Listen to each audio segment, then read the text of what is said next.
All right, guys, welcome back to another edition of the Daytona Beach Motor Mouths after a week off because I had to go to Orlando. We are back. That's Ken Willis. I'm Ryan Pritt, and Ken, is it time finally to appease the masses and bring back the golf versus NASCAR? What was better to watch weekend? Which was more entertaining on this particular weekend? Uh, I tell you what, Kyle Larson stunk up the show pretty much at Vegas. So, a putt-putt contest on a family of tourists from Des Moines would have maybe been more interesting. But I got to go with NASCAR because Tyler Reddick made it really close at the end, and for a lap or so. And the golf didn't finish Sunday. They had to push it into Monday. That down in Palm Beach, it was raining sideways, so they didn't finish Sunday's round. So by default, even the worst of races was going to be more exciting than the golf. So, but this time, yeah, especially if you're a Kyle Larson fan, and I'm sure there's a few of those out there. Welcome to Florida, home of Monday races and Monday final rounds. So there you go. Had a few of those in the last couple of weeks.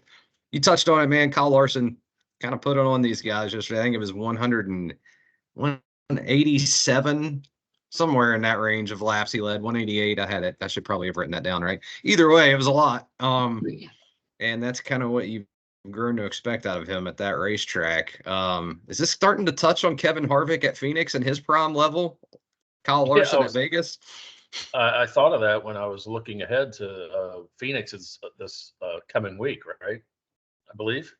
Yeah. So I was looking at getting an early start on who maybe will be our favorites there, and I thought, well, Harvick's not around anymore to sort of hang your hat on at Phoenix, and it did make me think, well, Larson is kind of becoming that guy at Vegas. So yeah, I mean, he's no Wayne Newton, but he's got the town figured out so far.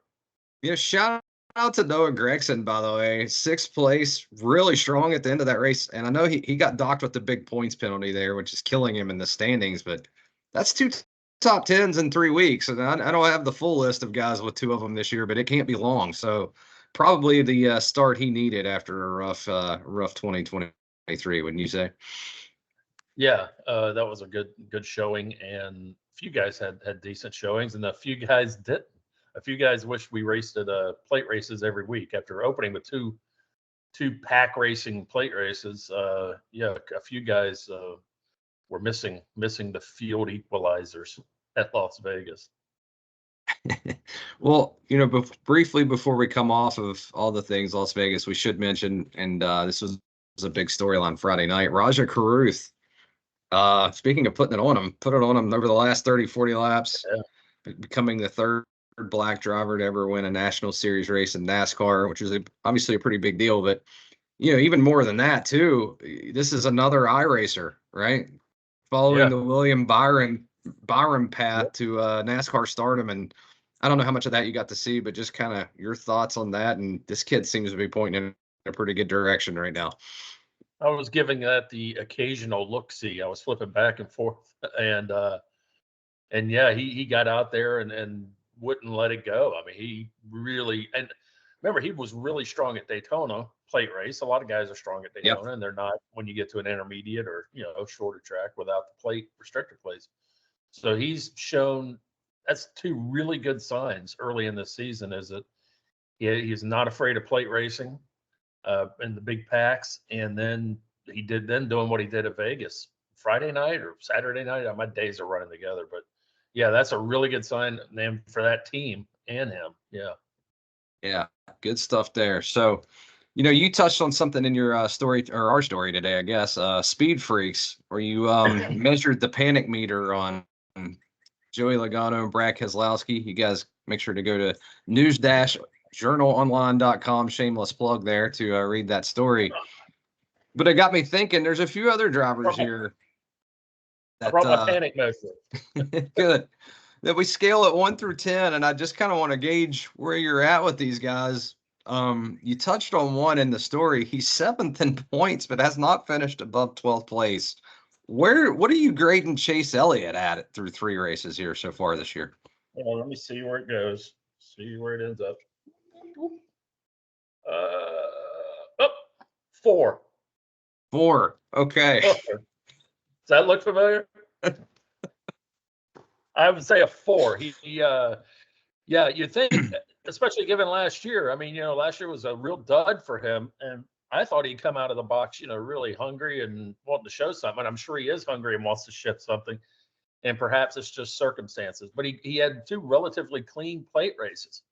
And he normally ends up sitting next to the guy in the tow truck when his day is done at Daytona, or now Atlanta being a plate race. So he got through those relatively unscathed and finished 14th and 15th, or 12th and 15th. But then he goes to Vegas and barely was sniffing the top 10 most of the day. So Yeah. Still no top 10s, but he's 7th in points, which means he's less bad than some of the other guys. Well, looking at 10th place in points, a guy with 1 top 10 and 0 top 5s through 3 races, Denny Hamlin, who led some laps here early on Sunday, we should say. And I don't think the panic meter is real high on him, but maybe expect. 2. Yeah, there you go. Yeah. I did it 2. I'm going to keep this thing around. By the way, folks, this guy didn't even know this was coming until 3 minutes before we got on here. For him to just have a tape measure laying around both concerns me and impresses me. So there you go. That'd be perfect for Let's Make a Deal. The old Let's Make a Deal. Do you have a boiled egg in your purse? No, I don't. Let's go a little further down the standings here. In 21st place in points right now, Christopher Bell, after we did our power rankings before the season. I had Bell like 10th or 11th, and it's exactly because of races like Sunday where he'll be running and then all of a sudden just spins out or wrecks on his own. Big mistake by him on the track, and it's put him in a points hole here. Where are we with him? Hold on. Oh, 6. I put him on 6. And I put him at 6. Panic meters at 6 on Christopher Bell. Yeah, but my panic meter on Christopher Bell's at a 1 because I think it's too good a team and he's too steady to. He's not mercurial, as they would say. The fancy people would say.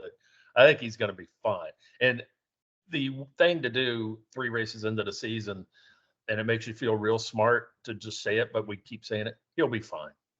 And some of them, most of them, a lot of them will be fine. Some of them won't be fine. You get off to it early, you get some bad mojo going early, and sometimes that sort of seeps into your pores and you can't shake it, And for some reason, the car and the engine and the tires seem to know that you're not in a good mood, and they react accordingly. It's a funny dynamic, but it does seem to happen quite often. Let's get one more in there. So get the tape measure ready. Yeah. This is my guy here. My guy who lost a wheel just 20 some laps into the race on Sunday. Comes home dead last, I believe, and that is one of the best stories of last year. Chris Buescher, who is 23rd in points right now, 68 points down.